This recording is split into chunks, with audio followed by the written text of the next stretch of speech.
కాకాని గోవర్ధన్ రెడ్డి గడిచిన 5 ఏళ్ల వైకాపా ప్రభుత్వంలో ఈయన మంత్రిగా కూడా పనిచేయడం జరిగింది. అయితే ఎప్పుడైతే కూటమి ప్రభుత్వం అధికారంలోకి వచ్చిందో, ఈయన చేసినటువంటి అరాచకాలు ఒక్కొక్కటిగా బయటికి రావడంతో అనేక సార్లు పోలీసులను కావచ్చు, వీళ్ళందరిని కావచ్చు ఎన్నోసార్లు విమర్శించారు.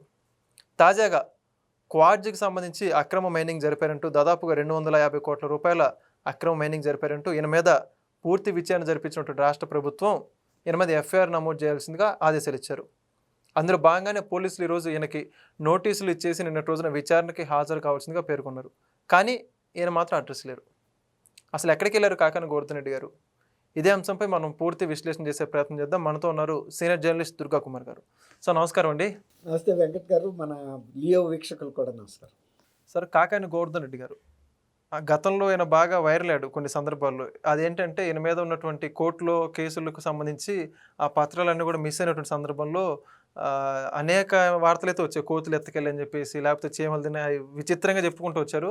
అప్పుడు ఈయన పేరు రాష్ట్రం అంతా బాగా మారుమోగిపోయింది. అయితే కూటమి ప్రభుత్వం అధికారంలోకి వచ్చాక ఇప్పుడు తాజాగా చూసుకుంటే 250 కోట్ల రూపాయలు విలువైనటువంటి క్వాడ్స్ ఏదైతే మైనింగుల్లో ఒక రకమైనటువంటి ఖనిజాన్ని అక్రమంగా ఆయన తరలించాలని ఆరోపణలు వస్తున్న నేపథ్యంలో ప్రభుత్వం దీనికి సంబంధించి సమగ్రమైన విచారణ జరిపించి ఈయన హస్తం కూడా ఉంది, దీనికి సంబంధించి కేసు నమోదు చేసి పూర్తి విచారణ జరిపించని చెప్పారు. అందులో భాగంగా ముందు అసలు పోలీసులు నేను విచారిద్దామని చెప్పేసి నిన్న నోటీసులు ఇవ్వడానికి వెళ్తే లేరు. పోలీసులు ఆయన ఇంటికి నోటీస్ అందించి వచ్చేసి సోమవారం ఉదయం ఖచ్చితంగా రావాలని చెప్పి చెప్పారు. రాలేదు. హైదరాబాద్లో ఆయన ఇంటికి కూడా వెళ్ళారు. రాలేదు. అంటే అసలు ఎక్కడ కూడా మనిషి అయితే కనపట్ల, ఆచూకీ కూడా లేదు.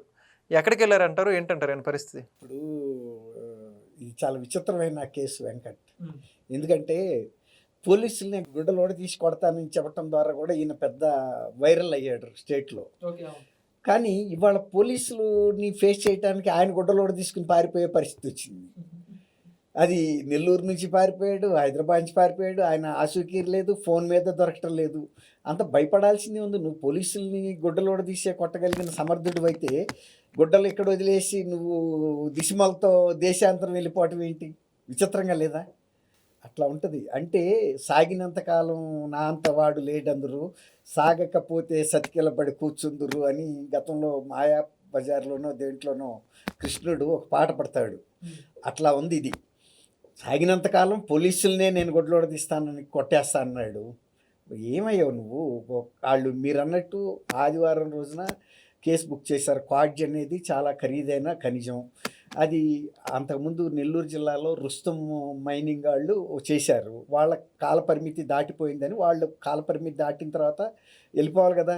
వీళ్ళు ఏం చేశారంటే పాములు పెట్టిన పుట్టలు చీమలకు నిలవైనట్లు వాళ్ళు సగ్గా క్వాడ్జీ తయారు చేసి, అంటే గనంతా రెడీ పెట్టేసిన తర్వాత వాళ్ళ కాలపరిమితి ముఖ్యంగానే ఇది వాళ్ళకి కేక్ లాగా దొరికింది. సజ్జల రామకృష్ణారెడ్డి కూడా ఈయనకి ఫుల్ మద్దతు ఇక్కడ. దాంతో వీళ్ళు ఇక్కడ పొదలకూరులో చేశారు మైనింగు, సర్వేపల్లిలో కూడా ఇంకొక మైనింగు. అంటే రెండింటికి అనుమతులు లేవు. తర్వాత గనుల శాఖకు సంబంధించి వీళ్ళు ఏం పన్నులు కట్టలేదు, అనుమతులు లేదు. సేన్ రైజ్ అని, సెస్ అని రకరకాల ట్యాక్సెస్ ఉంటాయి. కనీసం కొంతవరకన్నా ఇంత ఖనిజం మీద ప్రభుత్వానికి కూడా ఆదాయం రావాలి. అసలు ఏ విధంగా లేకుండా అక్రమ మైనింగ్ చేశారు. తర్వాత సోమిరెడ్డి చంద్రమోహన్ రెడ్డి గారు కూడా అప్పుడు ఆ రోజుల్లో దీని మీద చాలా తీవ్రంగా ప్రతిఘటించాడు. అన్యాయంగా అక్రమంగా మైనింగ్ చేస్తున్నారని ప్రెస్ వాళ్ళని తీసుకెళ్ళాడు. ఆయన అక్కడికి వెళ్ళాడు, 4 రోజులు నిరాహార దీక్ష చేశాడు. అయినా ఎవరు పట్టించుకోలేదు. తర్వాత వీళ్ళకి ఇది బాగా లబ్ధి చేకూరే మైన్ కాబట్టి దీన్ని ఎట్టి పరిస్థితుల్లో వదలకూడదని చెప్పి ఒక 2 బస్సుల నిండా ట్రాన్స్జెండర్స్ని తీసుకుని తెలుగుదేశం తరపున వెళ్ళిన సోమిరెడ్డి చంద్రమోహన్ రెడ్డి గారి మీద, తెలుగుదేశం కార్యకర్తల మీద విపరీతమైన దాడి చేశారు. అదేంటి, ట్రాన్స్జెండర్స్ ఒక రకంగానేమో నైతికంగా అవమానం పడ్డట్టు అవుతుంది. రెండోదేమో ట్రాన్స్జెండర్స్ మీద కేసు కట్టాలని మామూలుగానే పోలీసులు కేసులు బుక్ చేయలే. ఆయన అప్పుడు కేంద్ర మైనింగ్ కూడా ఫిర్యాదు చేశాడు మైనింగ్ సంస్థకి. ఇలా ఆంధ్రప్రదేశ్లో నెల్లూరు జిల్లాలో పొదలకూరు దగ్గర, సర్వేపల్లి దగ్గర అక్రమ మైనింగ్ భారీ ఎత్తున జరుగుతుందని. ఒక 40 పెద్ద లోడ్లు, అంటే 30 టన్స్ లారీస్ టిప్పర్లో లోడ్ చేసి అది మద్రాసు దీనికి వెళ్తున్నట్టు ఉంది, పోర్ట్కి. వాటిని కూడా ఆపాడు. కానీ ప్రభుత్వం వాళ్ళ తరపున ఉంది, పోలీసులు వాళ్ళ చేతిలో ఉన్నారు. ఈయన కొంతసేపు ఆపగలుగుతాడు కానీ పూర్తిసేపు ఆపలేడు కదా. ఇప్పుడు వాళ్ళ పవర్ ముందు ఈయనంతా తీసుకొచ్చి మళ్ళీ ట్రాన్స్జెండర్తో కొట్టించినా అయిపోతాడు. అట్లా ఏమీ చేయలేని పరిస్థితుల్లో ఆయన చేయగలిగినంత ప్రయత్నం అయితే చేసి ప్రజల దృష్టికి తీసుకొచ్చాడు. చాలా అక్రమ మైనింగ్ జరుగుతుంది నెల్లూరు జిల్లాలో, ఇతను కాకాణి గోవర్ధన్ రెడ్డి ఇలా చేస్తున్నాడు. మీరు అన్నది కోర్టులోది ఏంటంటే అది కూడా ఒక భూ కబ్జా చేస్తే ఈయన మీద ఒక కేసు పెడితే అది కూడా సోమిరెడ్డి చంద్రమోహన్ రెడ్డి గారే బయటికి తీసుకొచ్చాడు ఇష్యూని. సరే కేసు పెట్టారు, కోర్టులోకి వెళ్ళింది. అంటే ప్రైవేట్ వ్యక్తులు అది ఆపలేరు కదా, ఇప్పుడు అది సివిల్ కేసు కాబట్టి కోర్టులోకి వెళ్ళింది. కోర్టులోకి వెళ్తే వీళ్ళు ఏం చేశారంటే అసలు కోర్టులో నీ కేసు ఉంటే కదా, నీకు ఫైల్ ఉంటే కదా జడ్జి విచారించేదని చెప్పి కొంతమంది గుండాలను పంపించి తాళాలు పగలగొట్టేసి సిబ్బందితో కుమ్మక్కయ్యి ఆ ఫైలు ఇప్పుడు అదేమని చెప్పారంటే అప్పుడు మీరు అన్నట్టు చీమలు దోమలు ఎత్తుకెళ్ళటం అదొక కథ చెప్పారు. ఎవరో చిత్తు పేపర్లు ఏరుకునే వాళ్ళు వెళ్ళి వాళ్ళకి తెలియక కోర్టు రూమ్లోకి వెళ్ళిపోయి కోర్టు ఆఫీస్లోకి తాళాలు పగలగొట్టి రాత్రిపూట తీసుకెళ్ళిపోయారు. ఆ కోర్టులోంచి వెళ్ళిన ఏకైక ఫైలు ఇదొక్కటి మాత్రమే, ఇంకా ఏ ఫైళ్ళు పోలా. అంటే ఆ కోర్టులో సిబ్బంది ఎవరో సహకరించారు ఆ ఫైలు వీళ్ళకి ఇవ్వటానికి. తాళాలు పగలగొట్టి రాత్రిపూట దొంగతనం జరిగినట్టుగా సృష్టించి పోలీసుల్ని తప్పుదోవ పట్టించే విధంగా. అంటే ఒక మంత్రిగా ఉన్నాడు ఆయన ఆ రోజున. మరి ఇట్లాంటి ఒక ప్లాన్డ్గా చేసే క్రైమ్స్లో గోవర్ధన్ రెడ్డి చాలా ఆరితేరిన వ్యక్తి. ఇంకోటి ఏంటంటే బెంగళూరులో ఈ మత్తు దాన్ని రేవ్ పార్టీ జరిగింది. తెలుగులో నట్టి హేమ అనే ఆమె కూడా దొరికింది. అప్పుడు నేను లేను, ఇంటి దగ్గర ఉండా, నేను బిల్డప్ ఇస్తే కూడా అప్పుడు బెంగళూరు పోలీసులు అక్కడ అరెస్ట్ చేసిన వీడియో కూడా రిలీజ్ చేశారు. నువ్వు చాలా మమ్మల్ని అవమానపరిచే విధంగా పెట్టావు, నువ్వు ఉన్నావు, ఇదిగో అమ్మాయిని మేము పోలీస్ స్టేషన్లో అరెస్ట్ చేసిన వీడియోలు కూడా చూపించారు, పబ్లిక్కి వదిలారు. 2 స్టేట్లోను, కర్ణాటకలోను. ఎందుకంటే కర్ణాటక పోలీస్ ప్రతిష్టకే భంగం కలిగే విధంగా మాట్లాడింది ఆమె. అంటే అక్కడ పోలీస్ స్టేషన్లోనే ఉండి ఇదిగో బయట ఉన్నాను నేను గార్డెన్లో అని చూపించింది. అంటే యాజిఫ్ తనేదో తన ఇంటి గార్డెన్లో ఉన్నట్టు. అంటే పోలీసులని అవమానపరిచినట్టే కదా, నువ్వు ఆ పార్టీలో ఉన్నావు, దొరికావు, అరెస్ట్ చేశారు. అరెస్ట్ చేసినా కూడా పోలీసుల ప్రాంగణంలో ఉండే పోలీసుల్ని అప్రదిష్పాలు చేసే ఒక వీడియో వదిలింది. అప్పుడు వాళ్ళు కూడా కౌంటర్గా ఇంకొక వీడియో వదిలారు. ఎందుకు చెబుతున్నా అంటే అక్కడ దొరికినటువంటి కారు ఎమ్మెల్యే స్టిక్కర్ వేసి ఉంది, ఈయన పాస్పోర్ట్ ఉంది డాష్ బోర్డ్లో. అంటే ఈయన ఉన్నాడా, అక్కడి నుంచి తప్పించుకున్నాడా, లేకపోతే ఈయన బాగా కుటుంబ సభ్యులు ఎవరన్నా తప్ప పర్సనల్ కారు బయట వాళ్ళైతే వాడలేరు కదా. అందులో ఎవడో కారులో ఈయన పాస్పోర్ట్ ఉండదు కదా. ముందు బుకాయించినా కూడా బెంగళూరు పోలీసులు అది కూడా చూపించారు, ఈయన పాస్పోర్ట్ని కూడా. అంటే అనేక కేసుల్లో ఈయన ఇట్లా వివాదాస్పదంగా ఉన్నాడు. నెల్లూరులో వెళ్ళి ఇంటి దగ్గర లేకపోతే వాళ్ళు పోలీసులు ఎవరైనా నోటీస్ గోడ కంటిస్తే వాళ్ళ సభ్యులైన ఏమన్నారు, నిన్న సోమవారం రోజు 11 గంటలకి నెల్లూరు రూరల్ డిఎస్పీ కార్యాలయానికి విచారణకు రమ్మన్నారు, రాలేదు. అప్పుడు ఏం చెప్పారంటే ఇతను హైదరాబాద్లో ఉన్నట్టు తెలిసింది. హైదరాబాద్ వచ్చి హైదరాబాద్లో కూడా ఎంక్వైరీ చేసి వాళ్ళ అబ్బాయికో ఎవరికో బంధువుకి దగ్గర సుమన ఏదో ఉంది పేరు, ఆ పిల్లాడికి ఇచ్చారు. కానీ మళ్ళీ మంగళవారం ఈరోజు 11 గంటలకు పెట్టారు. ఎందుకంటే టైం ఇవ్వాలి కదా, టైం ఇచ్చారు. మళ్ళీ ఇవాళ కూడా హాజరు కాలేదు. అంటే అతను వేర్ అబౌట్స్ కూడా ఫోన్ మీద కూడా అందుబాటులో లేడు. పోలీసులు వస్తే తన్ని గుడ్డలోడ తీసి కొడతారని అనుకున్నాడా ఏంటో తెలీదు. ఎందుకంటే గతంలో కూడా వాళ్ళని అంత హెచ్చరిక చేశాడు కాబట్టి, ఇప్పుడు తను తప్పు చేశాడు కాబట్టి ఎంక్వైరీ చేసుకునే సందర్భంలోనే ఇక్కడి నుంచే కొట్టుకుంటా తీసుకెళ్ళిపోతారా నెల్లూరు రాక అని మరి భయపడ్డా తెలీదు. ఇప్పుడు మనం అధికారంలో ఉన్నప్పుడు మాట్లాడే మాటలు వేరు, అధికారం దిగిన తర్వాత ఇప్పుడు బెలూన్ గాలి ఊదినప్పుడు ఒక రకంగా ఉంటుంది, గాలి పోయినప్పుడు ఒక రకంగా ఉంటుంది. అట్లాగే మనం చాలామందిని చూసాం. వంశీ కూడా ఎట్లా మాట్లాడాడు, ఎంత దురహంకారంగా మాట్లాడాడో చూసాం, ఎటువంటి మాటలు మహిళలను మాట్లాడో చూసాం. తర్వాత కొడాలి నాని ఎట్లాంటి మాటలు మాట్లాడాడో చూసాం. ఇవాళ ఆయన పరిస్థితి విషమంగా ఉంది. ఎయిర్ అంబులెన్స్లో బొంబాయికి పంపించారు హైదరాబాద్ నుంచి. అక్కడ కూడా ఎంతవరకు సక్సెస్ అవుతుందో కూడా చెప్పలేము, కోరుకుంటాం. కానీ అటువంటి కొన్ని దుర్మార్గాలు చేసినప్పుడు వాళ్ళకి కర్మఫలం అనేది ఉంటుంది అంటారు కొంతమంది. అట్లా కర్మఫలం వెంటాడుతుందా తెలీదు. ఇప్పుడు పోసాని కృష్ణమురళి కూడా ఎంత దురహంకారంగా ప్రెస్ క్లబ్లో, అంటే అది సజ్జల రామకృష్ణారెడ్డి స్క్రిప్ట్ పంపించాడని చెప్పినప్పటికీ చదివింది నువ్వు కదా. ఇప్పుడు రాసింది ఎవరైనా అడగరు, అక్కడ చదివినాడే బాధ్యుడు అవుతాడు. తర్వాత పోలీస్ ఎంక్వైరీలో చెప్పాడు అది నా స్క్రిప్ట్ కాదు, సజ్జల రామకృష్ణారెడ్డి పంపాడు, తర్వాత ఆ వీడియోలు అవన్నీ కూడా సాక్షి పేపర్ ఆఫీస్ నుంచి పంపించారు నాకు అని చెప్పాడు. తర్వాత వీటిని వీడియోలు వైరల్ చేసే బాధ్యత సజ్జల భార్గవరెడ్డి తీసుకున్నాడు, వాళ్ళ సోషల్ మీడియా ద్వారా చేశాడు. ఇవన్నీ సెకండరీ, ఫస్ట్ అపీరెన్స్ వచ్చింది ఇతందే. అట్లా వీళ్ళు అధికారంలో ఉన్నప్పుడు ఒక 30 ఏళ్ల పాటు మేము ఉంటామని జగన్మోహన్ రెడ్డి గారు ఇచ్చిన ఒక ధైర్యాన్ని అడ్డుపెట్టుకుని మనం ఏదైనా ఒక 30 ఏళ్ల పాటు చేసేస్తే ఆ 30 ఏళ్ల తర్వాత మనం ఉంటామో ఉండమో. ఇప్పుడు రాజుగారు ఎవరికో ఒక ఆయనకి శిక్ష వేసాడంట, ఎగిరే గుర్రాన్ని తయారు చేయమని. చేయకపోతే కనుక నీకు ఉరి తీసేస్తామని. సరే, ఉరి తీయడానికి టైం ఉంది. ఆయన ఎవరైతే ఆ కార్పెంటర్ ఉంటాడో అతను ఒకటేనా అనుకున్నాడంట, ధైర్యంగా బతుకుతాను ఉరి టైం వచ్చేరాక. ఒకవేళ కనుక ఆ టైం లోపల రాజుగారు పోతే ఒకవేళ పోవచ్చు ఛాన్స్ ప్రకారం, అది అప్పుడు శిక్ష పోద్ది. రాజుగారే పోయినప్పుడు శిక్ష కూడా పోతుంది కదా. ఒకవేళ చేసిన గుర్రం ఏమన్నా ఎగిరితే ఎగరనవచ్చు, అంటే ఇక లాస్ట్ హోప్ లేదు, అప్పటికి ఉరి శిక్ష. అట్లాగే వీళ్ళు ఏమనుకున్నారంటే ఏదైనా 30 ఏళ్ల పాటులో మనం ఉంటే ఉంటాం, పోతే పోతాము, అప్పటికి అసలు ఈ కేసులు ఎవడు పట్టించుకుంటాడు. కాబట్టి మనం ఎంత మన దగ్గర ఎంత పవర్ ఉందో మాట్లాడటానికి, తిట్టడానికి, లాంగ్వేజ్ వొకాబులరీ అంటారు, పదజాలం అనేది, ఎంత బూతులు మాట్లాడచ్చు, ఎంత కఠినంగా మాట్లాడచ్చు అంత మాట్లాడిన తర్వాత అనుకోని పరిస్థితుల్లో మొన్న 24లో జగన్మోహన్ రెడ్డి బిళ్ళబీటుగా 175 వస్తున్న చెప్పిన మనిషి 150 నుంచి 11కి పడిపోయాడు. వీళ్ళందరూ కూడా డోల్ డ్రమ్స్, అంటే ఏం చేయాలో తెలియని పరిస్థితి. అప్పుడైతే కేసులు అయితే ఆయన టైంలో పెట్టకుండా మాత్రం ఆపేశాడు. కానీ తర్వాత వచ్చిన తర్వాత చాలామంది ఎవరైతే మనోభావాలు దెబ్బతిన్నాయో వాళ్ళు కేసులు పెట్టారు. అప్పుడు ఏమంటాడంటే కృష్ణమురళి, అసలు ప్రెస్ కాన్ఫరెన్స్లో మాట్లాడితే పోలీసులు అరెస్ట్ చేస్తారని నేను అనుకోలేదు. ప్రెస్ కాన్ఫరెన్స్లో నాగరికంగా మాట్లాడితే అరెస్ట్ చేయరు, అనాగరికంగా, ఆటవికంగా, రాక్షసంగా బూతులు తిడితే ఒప్పుకోరు. నువ్వు ప్రెస్ కాన్ఫరెన్స్లో పెట్టినా, స్వర్గంలో ప్రెస్ కాన్ఫరెన్స్ పెట్టినా కూడా శిక్ష వేస్తారు. అట్లాగే తర్వాత ఇన్ని కేసులు నా మీద ఉండగాని తెలియదు అంటున్నాడు. నువ్వు ఇతరులు తిట్టేటప్పుడు నీ ఒళ్ళు నీ జాగ్రత్త పెట్టుకోవద్దా?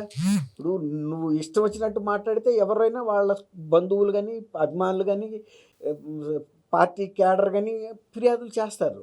ఇప్పుడు కాకాని గోవర్ధన్ రెడ్డి 250 కోట్ల రూపాయలు చేసినట్టు రాష్ట్ర గనుల శాఖ కాదు, కేంద్ర గనుల శాఖ అధికారులు సంయుక్తంగా సర్వే చేశారు, రెవెన్యూ వాళ్ళు సర్వే చేశారు. వీళ్ళు తవ్విన మైనింగ్ ఏరియా చూసి దానికి ఎన్ని క్యూబిక్ మీటర్లు వస్తుందో చూసి ఆ క్యూబిక్ మీటర్కి క్వార్జ్ రేట్ ఎంత ఉందో లెక్క కడితే 250 కోట్ల రూపాయలు తేలింది. మరి 250 కోట్ల కుంభకోణంలో సంపాదించిన తర్వాత వాళ్ళ పోలీసుల చేతికి చిక్కితే ఇవన్నీ నాతో చెప్పిస్తారు, కేసు అవుతుందని అతను A4 గాను చేర్చారు, రిజిస్టర్ అయింది కేసు, పొదలకూరు పోలీసులే రిజిస్టర్ చేశారు.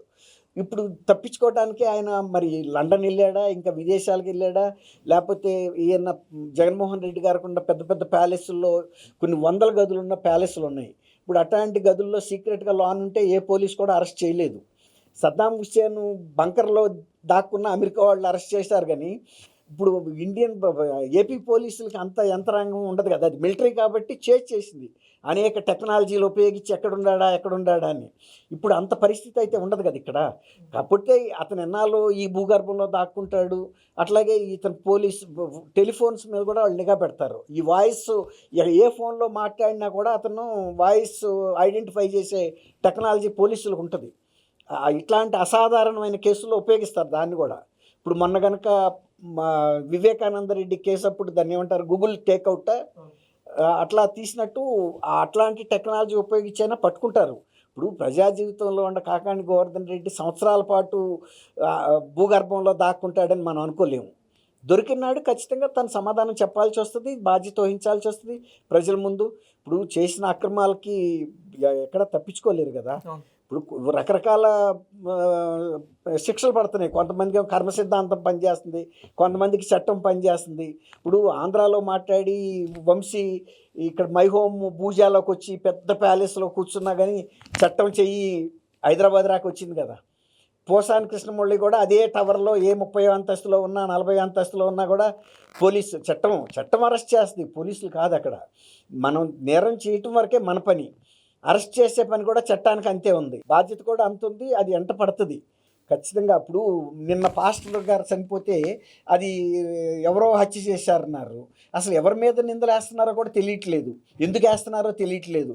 ఆయన రకరకాల సాట్ల మద్యం దుకాణాల దగ్గర ఆగాడు, కొనుక్కున్నాడు, అది ఫోటోలు కాదన్నారు. కానీ ఆయన ఫోన్ పేమెంట్ నుంచి అదే టైంలో వెళ్ళినాయి కదా, కోఇన్సిడెన్స్ కాదు కదా, అది టెక్నికల్గా చూపిస్తుంది. ఏ రోజు ఏ టైం అప్పుడు, ఏ సెకండ్లో, ఏ మినిట్ అప్పుడు అక్కడ ఉన్నాడు, అదే టైంలో అతను అక్కడ పేమెంట్ కూడా చేశాడు. ఇప్పుడు తులసి నీళ్ళు కొనుక్కోవడానికి వైన్స్లో వాళ్ళకి పేమెంట్ ఇవ్వక్కర్లేదుగా. ఇట్లాగే కొన్ని ఏంటంటే చట్టం తన పని తను చేసుకునేటప్పుడు మన వ్యక్తిత్వాలన్నీ కూడా బయటపడతాయి.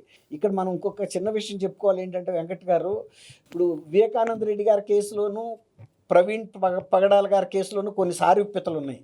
అక్కడేమో వాళ్ళు ఒక ఉద్దేశపూర్వకంగా ఆయన వ్యక్తిత్వ హననాన్ని చేస్తే, ఇక్కడ ఈయనెవరో హత్య చేశారని చేసిన రకరకాల వ్యక్తుల ఆరోపణలు నిజమా కాదా అని తేల్చుకోవడానికి ఆయన ఇంటి నుంచి బయలుదేరి నుంచి చనిపోయే యాక్సిడెంట్ అయిన ప్రదేశం వరకు ఉన్న వీడియోలు ఫ్రేమ్ బై ఫ్రేమ్ సేకరించినప్పుడు ఆయన వ్యక్తిత్వం, ఆయనకి ఉన్న అలవాట్లు అవన్నీ కూడా ఇవాళ బయటపడినాయి. ఇప్పుడు దాని మూలన వాళ్ళ కుటుంబ సభ్యులకి ఒక బాధ మిగిలిపోయింది. ఇవాళ రాక ప్రపంచానికి తెలిసిన పగడాల వేరు, ఇవాళ ఈ పరిశోధన తర్వాత పోలీసులు విడుదల చేసిన వీడియోలు చూస్తే ఆయన ఎన్నిసార్లు వైన్ తాగాడు, ఎక్కడెక్కడ ఏ ఏ పరిస్థితుల్లో కూలబడి ఉన్నాడు, ఇవన్నీ కూడా బయటకు వచ్చినాయి. అంటే అదేమో ఒక వ్యూహాత్మకంగా వ్యక్తిత్వ హననం చేశారు. ఇక్కడ పోలీసులు విచారణ చేయాల్సిన సందర్భం వచ్చింది ఇక. ఎందుకంటే లేకపోతే ఎవరో ఒకళ్ళు దానికి బలి అయ్యే పరిస్థితి వచ్చింది. ప్రభుత్వాన్ని కూడా బలిపెట్టే పరిస్థితి వచ్చింది. ఈ ప్రభుత్వం హత్య చేయించిందా, పవన్ కళ్యాణ్ గారు చేయించాడా, చంద్రబాబు నాయుడు చేయించాడా, మోడీ చేయించాడా, లోకేష్ చేయించాడా? అప్పుడు వివేకానంద రెడ్డి గారు వచ్చేప్పుడు ఎలాంటి అనుమానాలు వచ్చినాయి? ఇక్కడ కూడా అందరి పేర్లు, ఇందులో హర్ష్ కుమార్ లాంటి వ్యక్తి వస్తున్నాడు, కేఏ పాల్ లాంటి వ్యక్తి వస్తున్నాడు, అనేక క్రైస్తవ సంఘాలు వస్తున్నాయి. మరి వచ్చినప్పుడు ఇంతమంది 20 కోట్ల మంది ప్రజలు క్రైస్తవులు బయటకు వస్తే ఏంటని కేఏ పాల్ హెచ్చరించాడు. కేఏ పాల్ లాంటి ప్రపంచ శాంతి దూత ఇలాంటి హింసను ప్రోత్సహిస్తాడా? నువ్వు అమెరికాలో ఉన్నప్పుడేమో అంతర్జాతీయ స్థాయిలో ప్రపంచ జాతి శాంతి అంటావా? దేశంలోకి వచ్చి కూర్చుని హైదరాబాద్లో కూర్చుని హింస ప్రజ్వలింపజేస్తావా? నీకు అంత మాత్రం కామన్ సెన్స్ లేదా? బుల్లెట్ మీద తాగి వెళ్ళిన వ్యక్తి హెడ్లైట్ లేకుండా వెళ్ళి, నేను 79లో జర్నలిజంలోకి వచ్చి ఇలాంటి యాక్సిడెంట్లు అనేకం చూశా. కానీ యాక్సిడెంట్లే ఇప్పుడు అతనిది కూడా చూడగానే వాళ్ళ ఇంజరీసే తెలుస్తున్నాయి. తర్వాత మోటార్ సైకిల్ వ్యక్తి మీద ఎట్టా పడుతుంది అంటారు. మోటార్ సైకిల్ మీద వెళ్తున్న వ్యక్తి పడినప్పుడు మోటార్ సైకిల్ పడక రాకెట్ వచ్చి పడుతుంది ఆయన మీదకి. మన ఇళ్లలో కూడా పిల్లలు సైకిల్ తొక్కుతా పడతారు. పడ్డప్పుడు సైకిళ్ళ కింద పిల్లలు పడితే మనం సైకిల్ లేపి పిల్లల్ని బయటికి తీయమా? Same technology. మోటార్ సైకిళ్ళ గురించి తెలియదా? యాక్సిడెంట్లు అనేక సార్లు జరిగినప్పుడు మోటార్ సైకిల్ పడి ఆ సైలెన్సర్లు కూడా ఒళ్ళు కాలిపోయిన సందర్భాలు అనేకం చూసాం మనం. అదేం విచిత్రమే కాదే. అదేదో రాకెట్ వచ్చి మీద పడింది అన్నట్టు మాట్లాడుతున్నారు. ఆయన తోలుతున్న బుల్లెట్ ఆయన తాగినాడు తెలుస్తుంది కదా, ఇంటాక్సికేషన్లో ఉన్నాడు. ఉండటం తప్పు కాదు, అది ఆయన వ్యక్తిగతం. దాని వలన సమాజానికి కానీ లేకపోతే ప్రభుత్వాలకు కానీ ఎవరికి నష్టం లేదు. కానీ ఆయన ప్రాణమైపోయింది. ఇప్పుడు దాని వలన వాళ్ళ కుటుంబ సభ్యులకి నష్టం జరిగింది. తర్వాత ఇంకోటి ఏంటంటే, తర్వాత ఈ పాస్టర్లు అందరూ ఇలాగే ఉంటారా అనే ఒక అనుమానం కలుగుతుంది. ఇప్పుడు మీరు లైలా కాలేజీలో చదివారు, నేను లైలా కాలేజీలో చదివా. అక్కడ ఫాదర్స్ ఎలాంటి సేవాభావంతో ఉంటారో మనం చూసాము. ఇంకా మీరు వచ్చే టైంకి కొంత డైల్యూట్ అయింది, మేము వచ్చే టైం కొంత అయ్యి ఉండొచ్చు. కానీ ఫస్ట్ ఫౌండర్స్ పెట్టినప్పుడు ఇంకా అద్భుతమైన సేవ ఉండింది. ఆ రోజున విజయవాడలో ఉన్న కమ్మ సమాజం 100 ఎకరాలు విరాళంగా ఇచ్చారు. ఆ రోజున మంచి కాలేజీ వస్తుందని. నిజంగానే అంత స్థాయికి ఎదిగింది అది. తర్వాత వచ్చే వివాదాలు వేరే మాట, కానీ ఆ స్థాయికి ఎదిగింది. అలా క్రైస్తవ సమాజాలు సేవ చేసినప్పుడు ఇతర సమాజాలన్నీ సహాయం చేసినాయి. కానీ క్రైస్తవుల్ని ఎవరో శత్రువులుగా పెట్టి హత్యలు చేసిన సందర్భం లేదు. వీళ్ళు అనవసరంగా కమ్యూనిటీస్ మధ్యలో ఉద్రిక్తతలు సృష్టించడానికి, రాజకీయ లబ్ధి పొందడానికి ప్రయత్నిస్తున్నారే తప్ప ఎవరు ఉంటారండి? ఇప్పుడు ఒక మతం అనేది చాలా పెద్ద వ్యవస్థ, కొన్ని వేల సంవత్సరాల నుంచి ఉంది. అదే హిందూ సమాజం క్రైస్తవుల్ని ఆహ్వానించింది, వాళ్ళకి కావాల్సిన ఏర్పాట్లు చేసింది. ఆ రోజుల్లోనే నాటు పడవల్లో వచ్చే రోజుల్లో చర్చ్ కావాలంటే చర్చిలు కట్టారు, మసీదులు కావాలంటే ప్రార్థనలు కట్టారు. పరమత సహనంతోనే ఉండారు, కానీ ఎప్పుడు జరగలేదు కదా. శాంతి దూతగా ఉన్న ఈయన కేఏ పాల్ గారు అట్లా మాట్లాడటం కొద్దిగా నాకు కూడా, అంటే కేఏ పాల్ ఈ మధ్యలో తన పాత ఇది కోల్పోయాడు, ప్రాభవాన్ని పూర్తిగా కోల్పోయాడు. కానీ ఇట్లా చిల్లరకు దిగటం కూడా తగదు. దాని మూలన ఆయన నష్టపరుస్తుంది ఏంటంటే, పాస్టర్స్కి దశంభాగం అని ఊళ్ళో ఇస్తారు ఇప్పటికీ కొంత నమ్మకంతో. కానీ దీని మూలన పాస్టర్లు ఇలాంటి పనులు చేస్తారా, వీళ్ళకి దశంభాగం ఇవ్వటం ఎందుకు అనే పరిస్థితి వచ్చి చాలామంది మృతి కూడా కోల్పోయే పరిస్థితి వచ్చింది. అదే కనుక వీళ్ళు ఇంత అల్లరి చేయకపోతే ప్రతి ఫ్రేమ్ని వాళ్ళు రిలీజ్ చేయాల్సిన అవసరం లేదు. అది అక్కడ ప్రైమ ఫేసి అక్కడ ఫ్యాక్ట్స్ని, సీన్ ఆఫ్ అఫెన్స్లో ఉన్న సిచ్యువేషన్ని, పోస్ట్ మార్టం రిపోర్ట్ని సింక్రనైజ్ చేసి ప్రమాదం అని చెప్పగలరు ఎవరైనా. ఒక కానిస్టేబుల్ కూడా చెప్పగలడు, ఒక సీనియర్ లేమ్యాన్ కూడా చెప్పగలడు చూస్తేనే. ఆయన్ని చంపి అక్కడ రాక తీసుకెళ్ళి, హైదరాబాద్లో చంపి అక్కడ రాక తీసుకెళ్ళి పడేయాలంటే కూడా సీన్ క్రైమ్ కన్స్ట్రక్షన్ చాలా కష్టం. తర్వాత ఇన్ని సార్ల తర్వాత ఆయన ఫోన్లో నుంచి పేమెంట్లు జరిగినాయి కూడా కాదని అనగలరా వీళ్ళు? ఏ ఎఫ్బిఐ కాదనగలుగుతుందా? ఇప్పుడు కేఏ పాల్ ఇక్కడ మాట్లాడిన మాటలు అమెరికాలో కూడా ఆయన ఉంటాడు, అక్కడ పర్మనెంట్ సిటిజన్ ఆయన. ఎఫ్బిఐని కాదంటాడా? అదేమంటే నేను ఆ ప్రెసిడెంట్ని చేశాను, ఈ ప్రెసిడెంట్ని నేనే ఎన్నిక చేశానని చెబుతాడు. అక్కడికి వెళ్ళి మాట్లాడమనండి, తీసి లోనేస్తారు. నువ్వు ప్రెసిడెంట్ ఎంపిక చేస్తే చేసావు, ఎన్నిక చేస్తే చేసావు, కాబట్టి ఇక్కడ మనం నేర్చుకోవాల్సింది ఏంటంటే ఎవరమైనా కూడా ఇలాంటి ప్రతి శవాన్ని రాజకీయం చేస్తే ఒక్కోసారి వాళ్ళ కుటుంబాలు కూడా ఇబ్బంది పడే పరిస్థితి వస్తుంది. విశాల దృక్పథంతో ఆలోచిస్తే ఇవాళ క్రైస్తవ మత ఉనికి అసలు దాని యొక్క ప్రాశస్త్యం ఆ మహిమ క్రిస్టియన్ ఫాస్టర్లు ఇలా ఉంటారా అనే ఎక్స్పోజర్ జరిగింది. అది ఎంత నష్టం జరిగింది, ఎంతమంది భక్తుల మనోభావాలు దెబ్బతిన్నాయి. వాళ్ళు ఒక దశమ భాగం రేపు అడిగితే ఫాస్టర్లు ఇస్తారా, అర్థమైపోయింది. అతను పగడాల పరిస్థితి చూశాం కదా, అంతకన్నా గొప్ప వాళ్ళ మీరు. నిజానికి ఆయన 2 రాష్ట్రాల్లో చాలా మంచి ప్రతిష్ట ఉన్న వ్యక్తి అని చెబుతున్నారు. కానీ మరి నిన్న నేనైతే ఎప్పుడు ఆ పేరు కూడా వినలేదు. కానీ నిన్న వీడియోలు చూసిన తర్వాత మాత్రం అసలు పూర్తి భిన్నంగా ఉంది మరి. కాబట్టి ఎప్పుడైనా ఏదన్నా ఒక కత్తి తిప్పేటప్పుడు అది మన మీదే పడుతుందా అని చూసుకోవాల్సిన బాధ్యత మనకుంటుంది. అంతేగాని కత్తి తిప్పుతున్నాం కదా అని మన మెడ నరుక్కున్న పరిస్థితికి వచ్చింది నిన్న సిచ్యువేషన్. ప్రభుత్వం కన్నా కూడా ముందు ఎవరైతే దీన్ని వాడుకోదలుచుకున్నారో వాళ్ళ మెడలు తెగినాయి. ఇది మనం నేర్చుకోవాల్సిన గుణపాఠం. చాలా చక్కగా చెప్పారు సార్. Thank you Venkat. మన వీక్షకులకు please subscribe to Leo news for more videos.